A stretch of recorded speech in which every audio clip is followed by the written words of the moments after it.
My father disowned me by text message exactly 14 hours before I walked down the aisle. His message was only 6 words. You are no longer my daughter, comma. My mother, my brother, and my aunts all turned their backs on me overnight. All because I wouldn't add 4 extra names to a wedding guest list that was already full. For 2 years there was nothing but silence. Then my father reappeared. He didn't come back because he missed me. He came back because he needed my signature on a document. When I replied with just 4 words, his entire retirement plan collapsed. Before I tell you how a single signature changed everything, hit that like button and subscribe. Share this story with someone who needs to hear it and tell me in the comments, have you ever had to choose between your peace and your family? Comma. I still remember that night like it's frozen in my chest. The room smelled like fresh flowers and pressed fabric, my wedding dress hanging by the window, catching the soft glow of the streetlights outside. Everything was ready. Every detail had been planned with care. Not a single thing was left undone. Except my family. 2 years ago I was 31, and I thought I had finally built something of my own. Leo and I had worked for everything together. No shortcuts. No help. No expectations from anyone.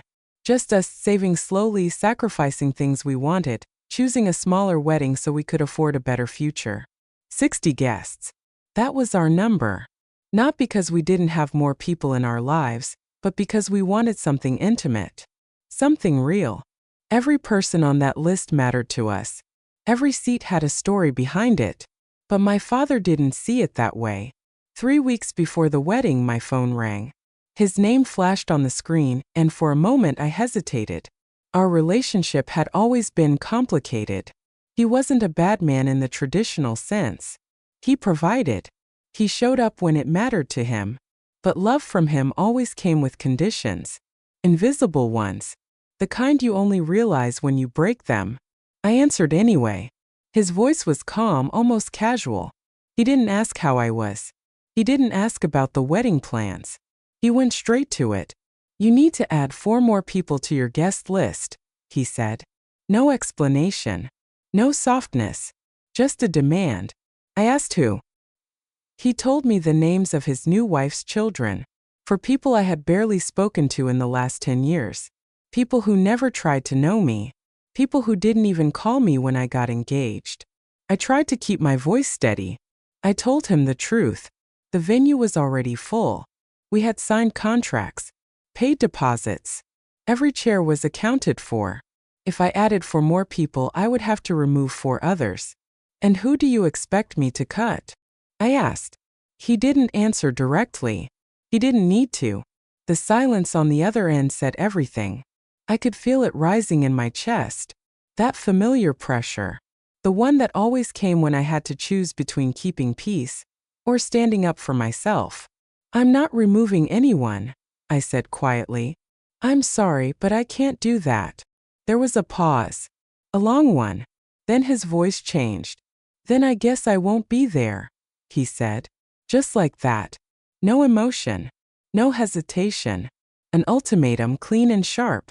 Either I rearranged my life to fit his expectations, or he would remove himself from one of the most important days of mine. I didn't cry right away. I didn't beg. I just sat there, staring at the wall, feeling something inside me shift, because for the first time in my life, I didn't say yes. The days after that call were heavy. Not loud, not dramatic, just heavy, like something was pressing down on every moment. Leo tried to support me. He kept reminding me that we were building our own family now, that this day was about us. But even with his reassurance, there was a quiet fear inside me. What if my father actually didn't come? What if this wasn't just a threat? A week passed. Then another. No calls. No messages. I told myself maybe he just needed time. Maybe he would come around. Maybe at the last moment he would realize this wasn't worth losing his daughter over. But I underestimated how far pride can go when it's never been challenged before. The night before the wedding, everything felt fragile. My dress was ready. My vows were written. My friends were sending excited messages. But my phone stayed silent. Until it didn't. It wasn't him. It was his wife. Her voice was soft, almost sweet, but there was something underneath it, something calculated. She talked about family, about unity, about how important it was for everyone to be included. She made it sound like I was the one breaking something sacred. I tried to explain again. I told her it wasn't about excluding anyone. It was about space, about limits, about the reality of what we could afford. But she didn't want to understand. And when she realized she couldn't change my mind, she changed the story instead. That same night, she told my father that I had called her children second class. A lie. A complete lie. But it didn't matter. Because he believed it. Or maybe he just needed a reason to justify what he already wanted to do. 14 hours before my wedding, my phone lit up. A single message. 6 words. You are no longer my daughter. I read it once. Then again. Didn't feel real. Not at first. But as the seconds passed, the weight of it settled in. He didn't call. He didn't ask. He didn't give me a chance to explain. He erased me. Just like that. And somehow that wasn't even the worst part. Because one by one, the rest of my family followed him into silence. The morning of my wedding arrived quietly, almost too quietly. There was no chaos, no last-minute panic, no loud family voices filling the house the way I had imagined my whole life. Instead, there was a strange stillness. The kind that feels heavy, like something important is missing but no one is saying it out loud. I woke up early, long before my alarm. For a few seconds I forgot everything. I just lay there, staring at the ceiling, feeling that soft excitement every bride talks about. The feeling that today is the beginning of something new. Then it came back. The message. The silence. The empty space where my family should have been. I picked up my phone, even though I knew there would be nothing. No missed calls. No I'm sorry. No I'll be there. Just the same cold screen staring back at me. I didn't cry. Not then. I got up, got ready, and told myself something over and over again. Today is still mine. Leo noticed the moment he saw me. He didn't say anything at first. He just wrapped his arms around me and held me a little longer than usual. Like he understood that words wouldn't fix this. And he was right. Some things don't get fixed. They just stay with you. The venue looked exactly how I had dreamed it would. Soft lights, warm colors, every detail carefully placed. It was beautiful. Perfect even. But perfection doesn't feel the same when the people you love most are missing from it. There were 6 empty chairs in the front row. 6. I had counted them at least 10 times before the ceremony started. 1 for my father. 1 for my mother. 1 for my brother. And 3 for my aunts.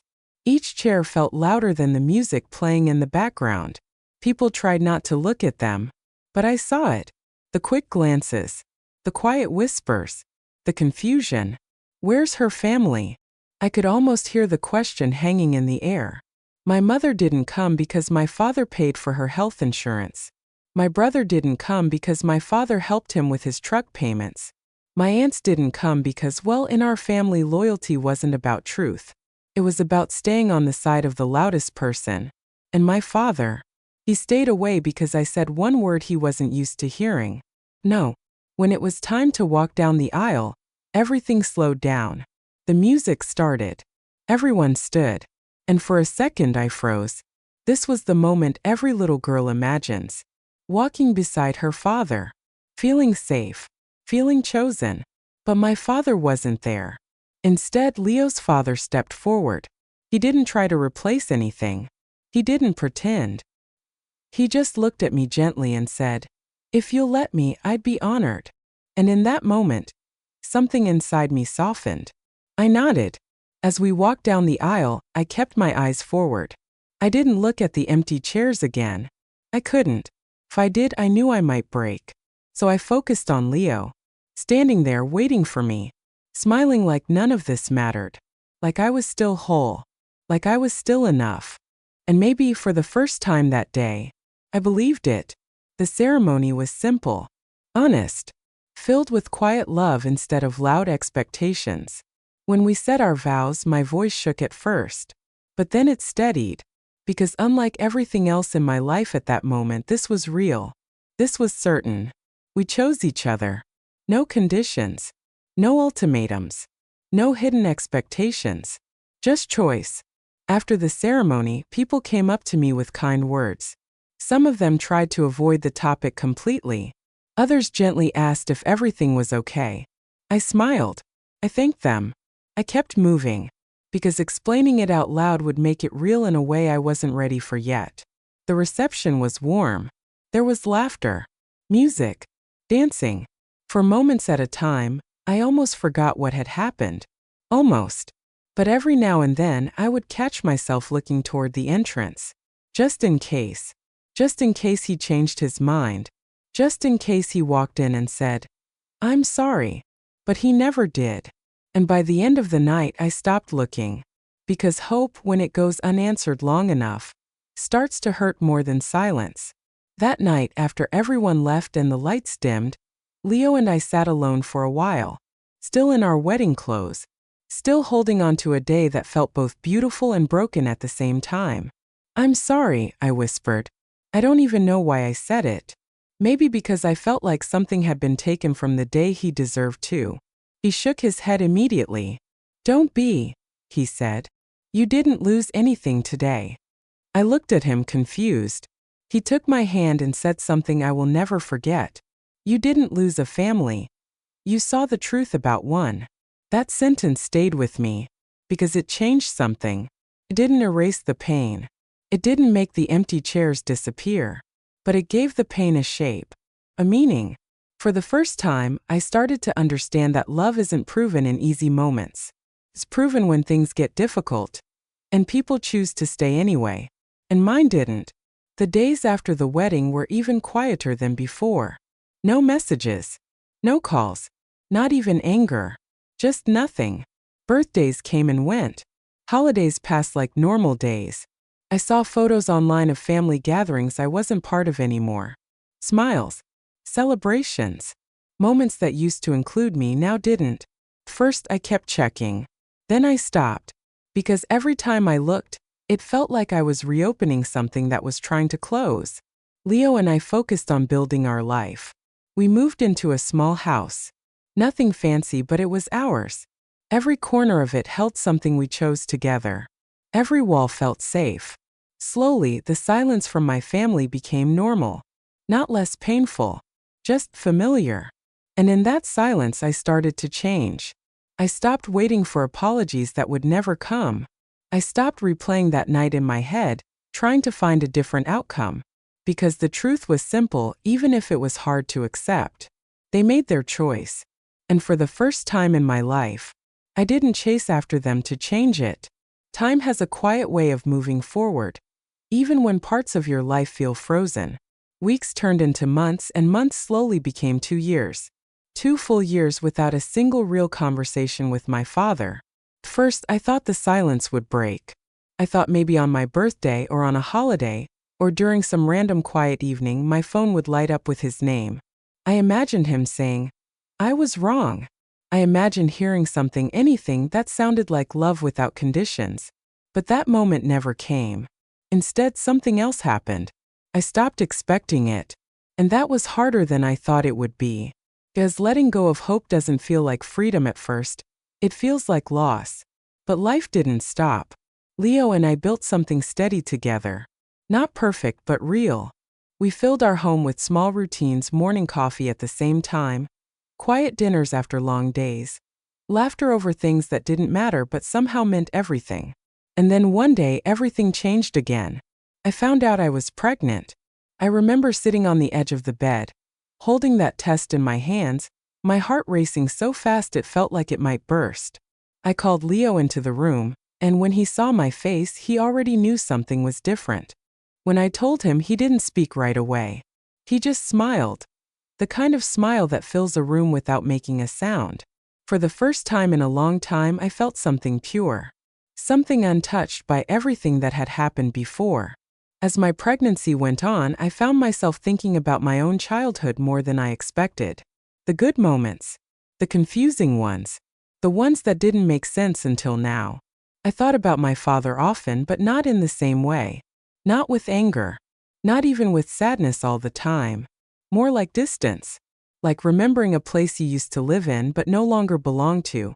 When our daughter was born, everything shifted again. We named her Clara. The first time I held her, I felt something I can't fully explain. It wasn't just love. It was clarity. A kind of understanding that settled deep inside me. Because in that moment I knew one thing for certain. I could never do to her what had been done to me. No condition. No ultimatum. No situation would ever make me look at her and decide she was no longer mine. That kind of love doesn't disappear. And if it does, maybe it was never real to begin with. Clara's first year was full of small, beautiful moments. Her first smile. The way she wrapped her tiny fingers around mine. The quiet nights when it was just the two of us, the world outside completely silent. But there were also moments when the past would quietly find its way back in. Like when I looked at other families celebrating together. Or when someone asked, "Will your parents come visit the baby?" I would smile politely and change the subject. Because explaining the truth still felt too heavy for casual conversations. During that time, I also found myself thinking more about my grandmother, Eleanor. She had always been different from the rest of the family. Softer. Kinder. The only one who listened without judgment. Before she passed, there was a moment I couldn't forget. I was sitting beside her hospital bed, holding her hand. Her voice was weak, but her eyes were clear. She squeezed my fingers gently and said, "I set something aside for you. Don't let anyone tell you it belongs to them." At the time, I didn't fully understand what she meant. I thought maybe it was something small. Something symbolic. I didn't ask questions. I didn't need to. Being there with her was enough. After she passed, everything became quiet again. No one in the family talked about her final wishes. No one mentioned anything about what she left behind. And honestly, I didn't push. Because by then I had already learned something important. Sometimes peace comes from not chasing answers that others don't want to give. 2 years after my wedding, life felt stable again. Not perfect, but grounded. Predictable in a way that felt safe. Then one Tuesday afternoon, everything shifted. I was in the kitchen, holding Claire on one hip while trying to prepare lunch. The TV was playing softly in the background, and for a moment, everything felt normal. Then my phone buzzed. I almost ignored it. But something made me look. And the moment I saw the name on the screen, my body went still. Dad. Just that one word. No warning. No build-up. Just suddenly there again. My heart started racing, but not in the same way it used to. There was no excitement. No relief. Just caution. I stared at the screen for a few seconds before opening the message. "Hey Maya, it's Dad. I've been thinking about you. I miss you, sweetheart." Sweetheart. That word used to mean something. It used to feel warm. Safe. Familiar. Now it felt strange. Almost like it didn't belong to him anymore. I read the message again. Slowly. Carefully. Not looking for what was written, but for what wasn't. No apology. No acknowledgement of what he had said. No mention of the wedding. Of the silence. Of the years that had passed. Just, "I miss you." And for the first time, I didn't feel pulled back in. I didn't feel that old instinct to respond immediately. To fix things. To make it easier. Instead, I felt something new. Distance with awareness. Because now, I wasn't the same person who had once been afraid of losing him. Now I had something more important to protect. My peace. My family. My daughter. I didn't reply right away. I set the phone down and looked at Clara, who was laughing at something only she could understand. And in that moment I realized something quietly but clearly. People don't usually come back after 2 years of silence. Unless they need something. That message should have felt like something. Closure. Relief. Maybe even a second chance. But it didn't. Instead, it felt like the start of something I didn't trust. I didn't reply that day. Or the next. I let the message sit there, unread in my heart, even if I had opened it on my phone. Because something inside me kept repeating one quiet question. Why now? 2 years of silence. No birthdays. No holidays. No call when Clara was born. No moment of weakness where he reached out just to hear my voice. Nothing. And suddenly, I miss you. It didn't add up. 3 days later, another message came. This time longer. Softer. He asked about my life. About Leo. About his granddaughter. Like the word belonged naturally to him. He said he wanted to make things right. That he had been thinking a lot. That life was too short for distance. It sounded perfect. Almost too perfect. And that's what made me pause even more. Because I had spent most of my life learning how to read between his words. And when I did that now, I still didn't see accountability. I saw intention. But not the kind built on love. The kind built on need. Within a week, the messages didn't just come from him. They came from everyone. My aunt started sending me cards. Bright envelopes filled with soft words about forgiveness and family. Life is too short to stay apart. Blood is thicker than water. Your father misses you more than you know. Each message tried to sound gentle, but they all carried the same pressure underneath. Come back. Fix it. Be the one who makes this easier. Even Sarah reached out. Her tone was completely different from before. Light. Friendly. Almost like nothing had ever happened. She talked about starting fresh. About moving forward. About how everyone makes mistakes. Everyone.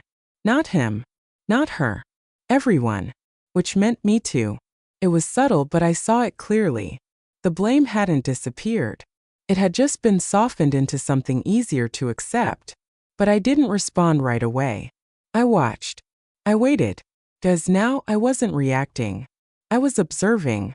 A few days later, my father asked if he could visit. Just to talk, he said. Nothing serious. I thought about saying no. Every part of me wanted to protect the quiet life I had built. The peace that had taken 2 years to grow. But another part of me, the part that still wanted answers, said yes. We agreed to meet at our house. Kept it simple. No big setup. No emotional preparation. Just a normal day. But inside I was alert. The day he arrived, I noticed something immediately. He looked older. Not just physically, but tired. Like something hadn't gone the way he expected. He smiled when he saw me. A careful smile. The kind people use when they don't know what they're allowed to feel yet. For a moment, everything felt strange. Like standing across from someone you used to know deeply, but now only recognize on the surface. Then he saw Clara. And something in his face softened instantly. He stepped forward, his eyes lighting up in a way I had never seen before. She's beautiful, he said quietly. I nodded. I let him hold her. Not because I trusted him, but because I wanted to see something. And for a few minutes, everything almost looked normal. He laughed softly as Clara grabbed his finger. He spoke gently, carefully, like he was trying to prove something without saying it out loud. But I didn't forget. I couldn't. After a while, we sat down. Leo stayed nearby, not interrupting but present. My father cleared his throat. I've been thinking a lot, he began. About everything. I waited. I know things didn't end well, he continued. But we're family. And family should move forward. There it was again. Move forward. Without going back. Without acknowledging. Without accountability. I stayed quiet. Because I wanted him to keep talking. And he did. He talked about time. About regret. About wanting to be part of my life again. But still no apology. Not a real one. Then after a pause, he reached into his bag. And that's when everything became clear. He pulled out a manila envelope. Placed it gently on the table. This is just a formality, he said. Nothing complicated. My chest tightened slightly. I didn't touch it. What is it? I asked calmly. It's related to your grandmother's account, he replied. Just something we need to process properly. That word felt heavy, because I already knew what he meant. I picked up the envelope slowly and opened it. Inside was a document. Clean. Official. Carefully prepared. At the top, a title. Beneficiary disclaimer form. I read it once. Then again. Every word felt sharper the second time. If I signed that paper, I would be giving up my legal right to the money my grandmother had left me, and it would go directly to him. Not shared, not divided, transferred. Just like that. $280,000. A number so large it didn't feel real at first. But what felt even heavier was the realization behind it. This wasn't random. This wasn't sudden. This had been planned. The messages, the calls, the kindness, the timing, it all led to this moment. He didn't come back because he missed me. He came back because he needed something from me. Something only I could give. And suddenly the past 2 years made perfect sense. The silence wasn't absence. It was waiting. I didn't react right away. I didn't shout. I didn't accuse him. I didn't even let my face change. Instead, I folded the paper neatly and placed it back inside the envelope. Because in that moment, I understood something very clearly. This wasn't just about money. This was about a pattern. A lifetime of being expected to say yes, finally meeting a moment where I could say no. My father watched me carefully, waiting, confident, like he already knew how this would end. Because in his mind, I had always folded before. I had always chosen peace over myself. I had always given in. So why would this be any different? You don't have to decide right now, he said, his voice calm, almost reassuring. Just think about it. It's the right thing to do. The right thing. I almost smiled at that. Not because it was funny, but because it was familiar. That phrase had followed me my whole life. The right thing always seemed to mean the same thing. Do what he wants. I nodded slightly. I'll think about it, I said. And for the first time, that wasn't a promise. It was distance. After he left, the house felt quiet again. But not the same kind of quiet as before. This time it felt clear. Like something hidden had finally stepped into the light. Leo sat across from me, watching my face carefully. You already know what you're going to do, don't you? He asked gently. I looked down at the envelope on the table, at the weight of it, at everything it represented. I think I do, I said softly. That night, after Clara fell asleep, I opened the document again. I read every line slowly, not because I didn't understand it, but because I wanted to feel it fully. What it meant, what it would cost. Not financially, emotionally, because signing it wouldn't just give away money.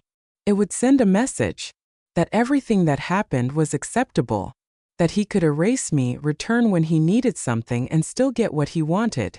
That my silence meant agreement. And I knew I couldn't live with that. Not anymore. For 3 days I didn't respond. Not to him. Not to anyone. The messages kept coming. Have you thought about it? It's important. We need to finalize this soon. We. Always we. But it never included me unless I had something to give. On the 3rd day, he sent one final message. Let's meet at the lawyer's office tomorrow. We'll get everything done quickly. I stared at that message for a long time. Then I looked at Clara, sleeping peacefully beside me. And I realized this wasn't just about me anymore. This was about the example I would set for her. What she would learn about love. About boundaries. About self-respect. Would she grow up thinking it was normal to be treated like this? Or would she learn that it's okay to say no, even when it's hard? I picked up my phone. My hands were steady. No shaking. No hesitation. Because for the first time in my life, I wasn't afraid of his reaction. I typed 4 words. Simple. Clear. Final. I am not signing. I read it once. Then I pressed send. And just like that, everything changed. The reply didn't come right away. But when it did, it wasn't what I used to fear. There was no explosion. No anger-filled paragraphs. Just silence. But this time the silence felt different. Because now it wasn't something being done to me. It was something I had chosen. A few days later I heard what happened. Not from him. From others. Without that money, his plans fell apart. His early retirement gone. The timeline he had built so carefully broken. At 58, with health issues he could no longer ignore, he had to return to work. Long hours. Physical strain. Years added back onto a life he thought he had already escaped. Sarah, who had dreamed of travel and freedom, suddenly faced a future that looked very different from what she expected. And for the first time, the consequences of his choices didn't land on me. They landed on him. Weeks passed. Then one evening my phone buzzed again. A message from my mother. "I should have stood by you." I read it slowly, not with anger, not even with satisfaction, just understanding, because that sentence didn't come from courage, came from circumstance.